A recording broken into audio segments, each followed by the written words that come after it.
اچھا آسم بھائی، احمدی حضرات اپنی عبادت گاہوں کو مسجد کہتے ہیں، اور وہ ساری ایکٹیویٹی جو ایک مسلمان اختیار کرتا ہے وہ بھی اختیار کرتے ہیں.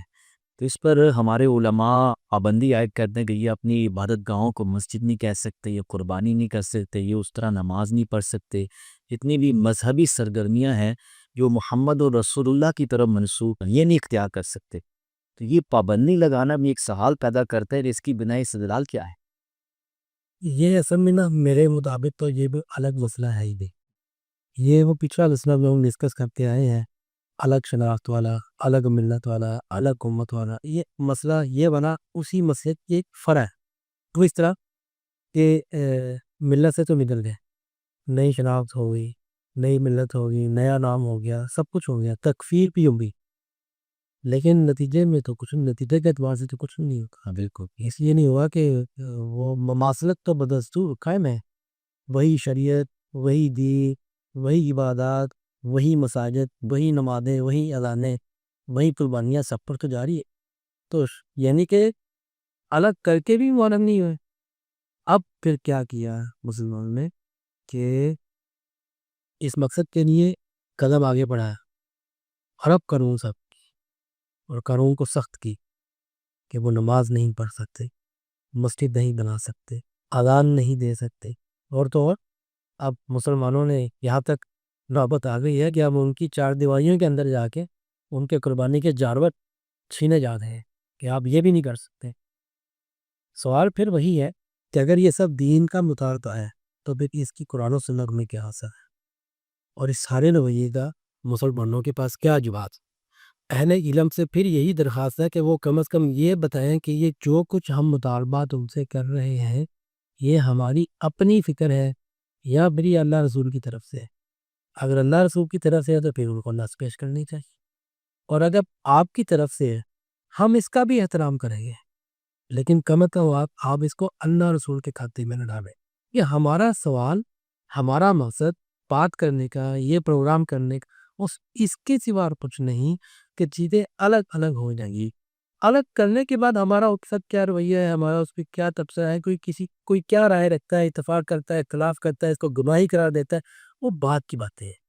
اس میں سب آزاد ہے، ہر ایک کو اپنی رائے کا اظہار کا حاصل ہے. لیکن ہمارا مطالبہ صرف یہ ہے کہ چیزیں الگ الگ کریں، لوگوں کو بتائیں کہ یہ ہمارا مطالبہ یہ اللہ تعالیٰ کی طرف سے ہے.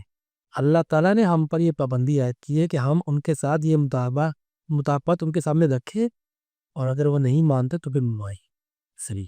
اور اگر ایسا نہیں ہے تو ان کو کہیں نا کہ یہ ہماری ضرورت ہے، ہمیں لگتا ہے نہیں ہمیں ایسا کرنا چاہیے، ہمارے پاس اللہ رسول کی کوئی سینکشن نہیں. یہ ایک جرات مندانہ کتاب اٹھانے سے آپ دیکھیے گا کہ چیزیں کتنی تیزی سے پازیٹیو وے میں لکھا جائے. آسم بھائی اس میں ہم یہ بھی لیکن مسئلہ یہ ہے کہ امریکن سلیکشن صاحب چاہتے نہیں ہیں بہت حضرت کے ساتھ. لگتا یہی ہے کہ ہمارا مقصد یہ نہیں. لیکن آسم بھائی اس میں یہ بھی لگتا ہے کہ اگر ہم ان کے پوائنٹ آف ویو سے جس جگہ پر وہ کھڑے ہو کر ان پہ پابندی لگا رہے ہیں تو یہ بھی لگتا ہے کہ ان کو شاید التباس کا خدشہ ہے، خلط مبس کا خدشہ ہے، یا خود کو ان سے نمایاں کرنا چاہتے ہیں کہ یہ بھی نماز پڑھتے، ہم بھی نماز پڑھتے، اور ہم نے ان کی تکفیر بھی کر دی ہے، مرزا قادیانی کا راندہ درگاہ بھی کر دیا ہے. تو اب یہ دیوبندی بریلوی شیعہ سنی اختلاف نہیں ہے، یہ ایک الگ اختلاف ہے، اس لیے وہ ایک کو الگ کرنا چاہ رہے ہیں. آپ کیا سمجھتے ہیں یہ التباس؟ یہ انتباس یہ کیا چیز ہے، یہ انتباس کیا ہوتا ہے؟ اور اگر یہ واقعی کچھ ہے تو اس گروہ کے ساتھ تو ویسے بھی وہی ہونا چاہیے تھا، اس گروہ کے ساتھ بھی جو مسلمانوں کے باقی گروہوں کا آپس میں معاملات ہے. وہ بات اور پہلے بھی کر رہے ہیں، یعنی یہ بنیادی عقائد میں اختلاف ہے، توحید کا اختلاف ہے، شرک کا اختلاف ہے، حلال کا اختلاف ہے، حرام کا اختلاف ہے. ایک ہی عمل کو ایک گروہ نیکی سمجھ کے کر رہا ہے، اسی عمل کو دوسرا صریح بدعت کہتا ہے. اکثر مکاتبہ فکر ایک دوسرے پر کفر کے، شرک کے حکم لگاتے ہیں، لیکن ان سب کے باوجود وہ سب ایک سوسائٹی میں رہ رہے، وہ سب ایک دوسرے کو قبول کر کے بیٹھے ہیں، اور وہاں بھی التباس کا، شناخت کا احتمال موجود ہے. لیکن مسلمانوں نے ان مسائل کو حل کر دیا ہوا. وہ کیسے؟ وہ ایسے کہ وہ جس حد تک التباس کو، مماثلت کو گوارا کرتے ہیں وہ کرتے ہیں، جو ان کے نزدیک جو اس حد سے باہر چلا جاتا ہے وہ اس سے اجتناب کرتے ہیں. مثلا وہ ایک دوسرے کی تقریبات پہ نہیں جاتے. آپ کسی اہل حدیث دیوبندی گھرانے کو نہیں دیکھیں گے کہ وہ کسی بریلوی مکتب فکر کے رسومات میں جا رہا ہے، وہ کسی قرخانی ٹھیلب کی رسم میں جا رہا ہے۔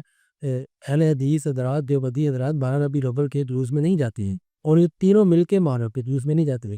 اب جہاں آپ کو بائیکاٹ کرنا ہوتا ہے آپ بائیکاٹ کرتے ہیں، یہ تو آلریڈی چل رہا تھا جی۔ اچھا یہاں پر بھی تبدیلی نہیں ہوئی، ٹھیک ہے، نہیں جائیں گے مسجد میں، صحیح، میں فلاں فرقے کا ہوں، میرے نزدیک اس کے پیچھے نماز نہیں ہوتی، نہیں جاتے۔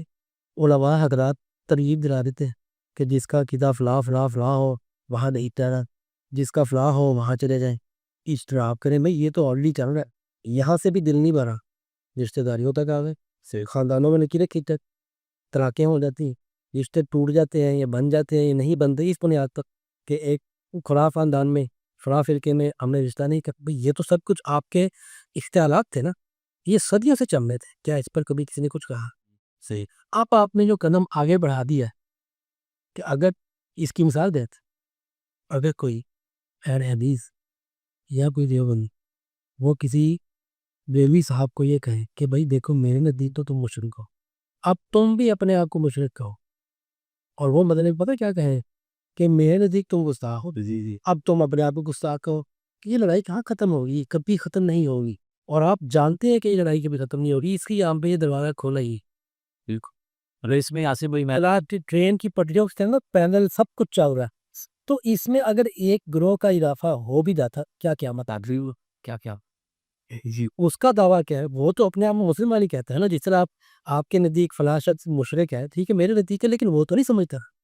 جب ہم اس کو یہ کہتے ہیں، ہمارے ساتھ پیشیوں تجربات ہوئے، ہم کہتے ہیں کہ بھائی یہ جو فلاں عمل ہے نا آپ کا، یہ شرک ہے، یہ مشرک اللہ ہے، یہ شرک ہے، اور کہتا ہے بھائی میرے نزدیک شرک نہیں ہے، شرک مجھے نہیں پتا بڑا کبھی جرم ہے، جی جی اللہ کا کوئی شریک نہیں ہے، وحدہ لا شریک ہے، جی وہ یہ دلیلیں دیتا ہے کہ ان اللہ لا یغفر، وہ مجھے بتا رہا کہ مجھے نہیں پتا ہے، مجھے نہ پتا ہے کہ شرک کیا توحید کیا ہے، مسئلہ اطلاق کا ہے۔ بالکل، شرک نجاست ہے اس کے نزدیک بھی میرے نزدیک، مجھے آپ اس پر تبلیغ نہ کریں، مجھے یہ بتائیں، میں یہ آپ کو بتانا چاہ رہا ہوں کہ یہ جو میں کر رہا ہوں نا یہ میرے نزدیک شرک ہے نہیں، مجھ سے یہاں کھڑے ہو کے بات کریں، صحیح، دوسروں کے ساتھ بھی یہ ہم آلریڈی مسلمانوں کے ساتھ کر دیں نا آپس میں، تو ان کے ساتھ کیا مصیبت مرتی۔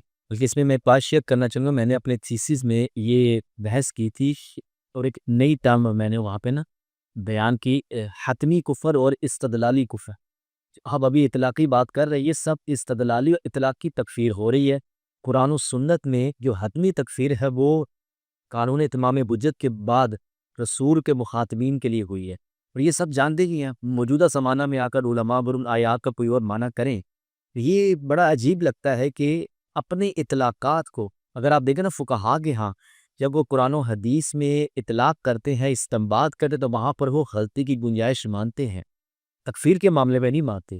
آپ جتنے بھی ہمارے علماء تکفیر کرتے آئے ہیں پہلے دن سے، وہ کبھی بھی اس بات کو ماننے کو تیار نہیں ہے۔ تو یہ سوال اپنی جگہ ہے کہ آپ اپنے اطلاق کو رسول اللہ کا اطلاق کرا دیں۔ جی بالکل یہی ہے کہ اگر یہ شراک اتنی ہی ناگزیر ہے تو باقی گروہوں کے ساتھ بھی یہ ضرور کرے نا۔ آپ جس گروہ کو استاق سمجھتے ہیں، مشرک سمجھتے ہیں، چرائے تحریک بالکل بل پیش کرے پارلیمنٹ میں کہ ایک کو مشرک کرا دیا جائے، اور جب تک وہ اپنے آپ کو مشرک نہیں کہتے مارو ان کو، نکالو ان کو، ان کی مسجدوں کو گراؤ، ان کے گھروں میں جا کے ان کے قربانی کے جانور چھینو، ان کے زمین تنگ کرو، کیوں نہیں کرتے؟ یہ سوال ہے کہ وہاں پر یہ رویہ کیوں نہیں ہے اور یہاں پر یہ رویہ کیوں نہیں ہے۔ شرک فی النسانہ میں ہم بڑے حساس ہیں جی، اور شرک فی توحید میں ہم حساس کو انبیاء نے اس کے لیے جانے دی، وہ مسئلہ کیوں ہمارے لیے غیر اہم ہے؟ کہیں اس کی وجہ یہ تو نہیں کہ خدا تو سب کا ہے، حضور ہمارے ہیں، صحیح، بالکل یہی مسئلہ دیکھتا ہے، ہمیں تو یہ سمجھ آتی، اس کا جواب دینا چاہیے۔ بالکل عاصم بھائی اسی سے متعلق ایک اور تمہیں اور سارا دور تو ہے وہ ایک انتہائی کمزور طبقے کے اوپر، بالکل ہماری توپوں کا رخ اس طبقے کے طرف ہے جو ہمیں رد عمل دینے کی بیچارہ پوزیشن ہو گئی، بیچارہ میں اس سلس میں کہہ رہا ہوں کہ بہت کیوں ہو رہی کوئی۔ آپ ذرا یہ مطالبہ کسی شیعہ کی بولی سے کریں، صحیح، میں کن کو کہیں کہ بھائی یہ جو آپ کے محرم کے جلوس ہے نا، یہ اپنے جان لوائیں گا آپ کو، اور اگر نہیں رکھنے تو اپنی شرافت آپ کو پتہ لگے گا، پھر ہوتا کیا ہے وہ آپ کو بھی پتہ کیا ہو رہا ہے۔ یہاں کیونکہ پتہ ہے رد عمل کوئی نہیں آ رہا، تو اس لیے ہمارا سارا زور نا اس کمزور طبقے کے اوپر ہے. کمزور طبقے سے ہمدردی نہیں جتلا رہے, ہم یہ کہہ رہے ہیں کہ اہل علم حضرات کو دیانتداری کا تقاضا پورا کرتے ہوئے عوام کو کم از کم پوری سچ بات سیگریگیٹ کر کے سارے بیان بتانے چاہیے کہ یہ ہماری فکر ہے, جی ہم اس کو درست سمجھتے ہیں, اللہ کی پابندی نہیں. بالکل.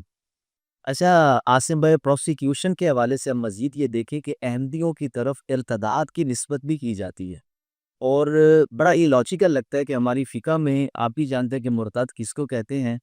مرزا صاحب کا جنہوں نے کلمہ پڑھا یا ان کی بیعت کی وہ تو مرتد قرار پائے, جو براہ راست ان کے مخاطبین تھے, لیکن جو بچہ بچپن سے احمدی گھرانے میں پیدا ہوا وہ تو مرتد نہیں ہے نا, تو اس کو بھی یہ مرتد کہہ رہے.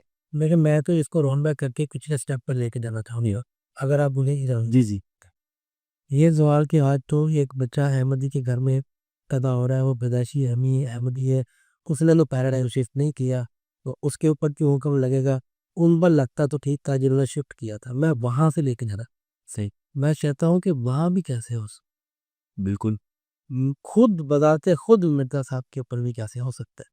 اچھا اگر آپ کو لگتا ہے کہ یہ بہت خطرناک رہا ہے تو چند نکات ہیں, چند زمانات ہیں, ان کو دیکھ کے ان کے کچھ جواب دیجیے. پہلا یہ ارتداد کی کیا ڈیفینیشن کی ہے آپ نے, آپ کی فکر میں ارتداد کی ہے کیا ڈیفینیشن ہے کہ مسلمان خود اعلان کرے, اقرار کرے کہ آج سے میں اسلام چھوڑ کر جا رہا ہوں, تو یہ ہے مرتد. بتائیں کہ دعوت تو مرزا صاحب نے نہیں کیا, بالکل تو نہ ان کے اوپر ہی حکم لگتا ہے بائی ڈیفینیشن, ان کے صفحے عمل کے متبعین پر بھی بائی ڈیفینیشن تو نہیں لگ سکتا, ورنہ میرا ڈیفینیشن ہی وائز ہے. آپ یہ نہ کہیں کہ کوئی شخص اپنے ارادے اختیار سے اعلان کر کے جائے کہ میں اسلام چھوڑ رہا ہوں وہی مرتد ہے, پھر آپ ڈیفینیشن چینج کریں. آپ کہیں کہ نہیں, ہمیں جب لگے گا یہ فلاں گروہ اب ایمان نہیں, مومن نہیں رہا یا مسلم نہیں رہا, تو پھر وہ مرتد ہمارے سمجھنے سے ہی ہو جائے گی. اس کے بعد آپ کی سوسائٹی میں مسلمان رہنا کوئی نہیں, خلاصی میں ہے, نہ کوئی بریلوی مسلمان رہے گا, نہ کوئی دیوبندی, نہ کوئی اہل حدیث, نہ کوئی شیعہ, کیونکہ سارے ایک دوسرے کے لیے مشرک بھی ہے, کافر بھی ہے, گستاخ بھی ہے, اور پتہ نہیں کیا کیا ہے. تو بائی ڈیفینیشن تو پہلے طبقے پر بھی نہیں یہ بیان دسی. ان کا دعویٰ کیا ہے؟ ان کا دعویٰ یہ ہے کہ ہم مسلم ہیں, وہ لا الہ الا اللہ محمد رسول اللہ پڑھتے ہیں, وہ رسول اللہ صلی اللہ علیہ وسلم کو اللہ کا نبی مانتے ہیں. ان کا ہمارا اختلاف وہ ہے جو انہوں نے زائد ایک قدم آگے بڑھایا کہ مرزا صاحب کے دعویٰ کو دعوی نبوت مان کر ان کو معاذ اللہ نبی کی حیثیت. جب وہ اس پر ہم سے بات کریں گے تو ہم وہی شروع والی بات کہ ہم ان کی دعوے کی تصدیق نہیں مانگیں گے, ہم یہاں پر بات کریں کہ بھائی دیکھو آؤ قرآن کھولتے ہیں, قرآن نے یہ دروازہ بند کر دیا. محمد رسول اللہ صلی اللہ علیہ وسلم کے بعد تو سارے دروازے بند کر دیے, اور لوگوں کو ہمارے بارے میں پتہ نہیں کیوں غلط فہمی ہے کہ ہم نرم ہیں. بھئی ہم سے زیادہ سخت کوئی ہے ہی نہیں بھی, اتنا سخت موقف ہو جب تک مسلمانوں کی کس مقصد پہ فکر نہیں دیا آج تک کہ ہم تو وہ ابتدائی صورتیں ہیں جو اس کو اس دعوے کو جنم دیتی ہیں, اسی جو اس کے محرکات ہیں کہ جو الہام ہے جو کچھ ہم نے تو ان کو بھی پیرالل ریلیجن ایک متوازی دین سمجھ کے سائڈ پہ کیا ہوا ہے. اس کے بارے میں تو عالمگیر گمراہی, عالمگیر ضلالت کا لفظ استعمال کی. یہ پتہ ہے اتنے سخت رویے اور اتنے سخت موقف رکھنے والے گروہ کے بارے میں یا لوگوں کے بارے میں یہ رکھنا ان کے دنوں میں سافٹ کارنر ہے. یہ جب بھی آپ کسی کی بات کو کاؤنٹر کرنے کے بجائے اس کی شخصیت کو کاؤنٹر کریں گے, اس کی شخصیت پر تبصرہ دیں گے, تو آپ علم کی دنیا سے نکل ایسی ہی, اور جو علم کی دنیا سے نکل گیا ہمارا وہ نکاتے بھی نہیں. بلکہ اب آصف بھائی یہ دیکھیں نا کہ ارتداد کی سزا پر بھی جیسے آپ نے بات کی, تو علماء کے سامنے یہ بھی سوال رکھا جا سکتا ہے کہ آپ نے نکالی کہاں سے ہے. آپ فقہ کے اندر دیکھ لیں, امام ابو حنیفہ اور امام شافعی کے مابین کتنا اختلاف ہے اطلاق میں کہ وہ ملک چھوڑ کے چلا جائے. آپ کا نقطہ بہت اہم ہے, اس کو پھر آگے بڑھا لیتے ہیں. آپ نے سوال پوچھا تھا کہ جو پیدائشی ہے اس پر تو نہیں لگتا, چلو اس پر تو لگتا ہے. میں نے کہا نہیں, اس پر بھی سوال کھڑتا ہے. آپ نے اس سے اللہ سوال میں ہے کر دیا, اس سے وہ اتفاق کر دینا. میں نے کہا تھا کہ ان پر بھی بائی ڈیفینیشن نہیں مرتا, لیکن وہ ڈیفینیشن کن کی ہے؟ وہ بالکل اللہ سے قرآن کیا ہے, جی کسی کی نہیں. تو اگر ڈیفینیشن پر بھی سوال اٹھ جائے تو وہ والی بات بھی آپ کی ٹھیک ہے کہ ڈیفینیشن ہی غلط ہے. یہ ڈیفینیشن کہاں سے آئی ہے؟ قرآن کے تو مخالف کھڑی ہے. قرآن کہتا ہے کہ من چاہ فلیق مل من چاہ فلیق. بالکل اچھا وہ اس کا جواب یہ دیتے ہیں کہ نہیں، یہ اسلام کی جب آپ دعوت دیتے ہیں نا غیر مسلموں کو، یہ اس کے لیے کہ وہ چاہے تو آ جائے چاہے تو نہ جائے، لیکن اگر آ گیا تو اب جائے گا تو اقتاد ہوگا. تو اس پیچھے ڈیفینیشن بھی جو ہے یہ غالباً اسٹیبلش نہیں ہو، اس کو اسٹیبلش کرنا. اس پر میں اگر دیکھوں کہ فقہا کے مابین سزا میں چاہے اختلاف نہ ہو، لیکن اطلاق میں اتنا اختلاف ہے کہ اگر بچہ مرتد ہو جائے تو اس کو قتل نہیں کرتے، عورت مرتد ہو جائے تو اس کو قتل نہیں کرتے. تو یہاں پر آپ یہ دیکھ لیں کہ نصوص میں تو یہ تخصیص نہیں ہے، تو فقہا یہاں پر اجتہاد کے ذریعے اس کو جو وسعت دے رہے ہیں سزا کو کہ اس پر اطلاق نہیں کریں گے، اس پر اطلاق نہیں کریں گے، تو نظر آ رہا ہے کہ یہ خود جاری سزا ہے. ہم تو ظاہر ہے ہم تو پہلے بھی کئی دفعہ کہہ چکے ہیں کہ ہم صرف اطلاق پر نہیں، ہم تو اصول پر بھی ثواب بھی مانے، یہ اصول بھی مان لیں نظر. بالکل ایسا. ہمارے نزدیک اس کا استدلال انتہائی کمزور. اچھا آسم بھائی، احمدیوں کے حوالے سے جو قانون سازی کی گئی ہے، چلے ہم کسی کی نیت پہ شک نہیں کرتے، لیکن ایک پوائنٹ آف ویو سامنے یہ آتا ہے کہ ہم علماء کے بارے میں کیا کہیں، علماء سے کیا پوچھیں کہ وہ نصرت دین کا جذبہ لے کر اٹھے ہیں، وہ اخلاص کے ساتھ یہ خدمت سر انجام دے رہے ہیں کہ انہوں نے ختم نبوت میں ڈاکہ ڈالا ہے، نقب زنی کی ہے، حالانکہ وہ ماضی کے صوفیاء کو نہیں دیکھ رہے، تو کیا کہیں اس پر؟ سادہ سی مثال میرے ذہن میں آئی کہ آپ کہیں کوئی جاب کرتے ہیں، آپ کو جاب ڈسکرپشن دی جاتی ہے کہ بھئی یہ آپ کی ذمہ داری ہے، آپ اکاؤنٹس ڈپارٹمنٹ میں ایز اکاؤنٹنٹ گئے ہیں. اب آپ اللہ صبح دفتر جاتے ہیں بڑے خلوص کے ساتھ، بڑی اچھی نیت کے ساتھ، آپ ایچ آر ڈپارٹمنٹ میں گزرے ہیں، وہاں لوگوں کے اندر مداخلت کر رہے ہیں.